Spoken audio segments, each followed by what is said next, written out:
Hi everyone! Despite the accompaniment of this song, the last of Stravinsky's three stories for children, only comprising two notes, this work is bitonal.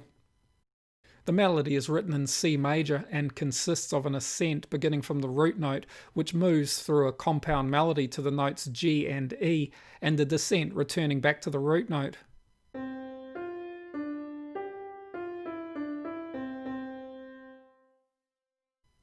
The accompaniment suggests the key of D flat major, although without inclusion of its third degree, this is not confirmed.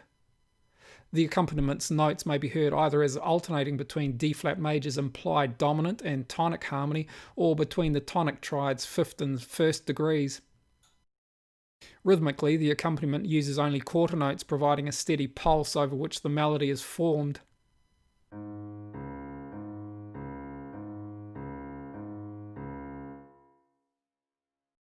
The melody begins with a two-bar antecedent consisting of the ascending quarter notes, which are answered with a two-bar consequent consisting of the eighth note descent back to the note C. This melodically complete four-bar unit forms a four-bar phrase which Stravinsky repeats. The regularity established by the two four-bar phrases, however, is interrupted when Stravinsky follows this antecedent with another, the initial C note of which is written as two eighth notes. This second antecedent is then followed as expected with its consequent. While the ear initially groups these bars with the following two bars, expecting a typical four-bar phrase, once the second antecedent is heard and is followed with its consequent, the first antecedent sounds like an extension to the beginning of the typical four-bar unit, thereby creating a six-bar phrase.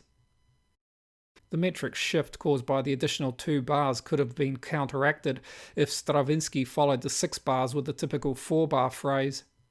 Stravinsky, however, follows with a consequent which lacks the final tied quarter note, thereby consisting only of three quarter note beats. This consequent is then repeated before Stravinsky concludes with the full consequent ending on the tied C quarter note. Inclusion of the two incomplete consequents effectively create two bars of 3/4, with the final complete consequent then re-establishing the 2/4 time signature. In this way, despite the tune's brevity and limited melodic and rhythmic material, Stravinsky uses metric shifts to create further interest. And while there is clearly different sound worlds in the melody and accompaniment, the vertical interaction between both is largely consonant, creating cohesion. The four-bar phrase's initial bar, for example, consists of thirds, the second bar of fourths, the inclusion of which create energy which is released through the consequent. The third bar is framed with a sixth and third, and the fourth bar begins with a third before sounding a seventh.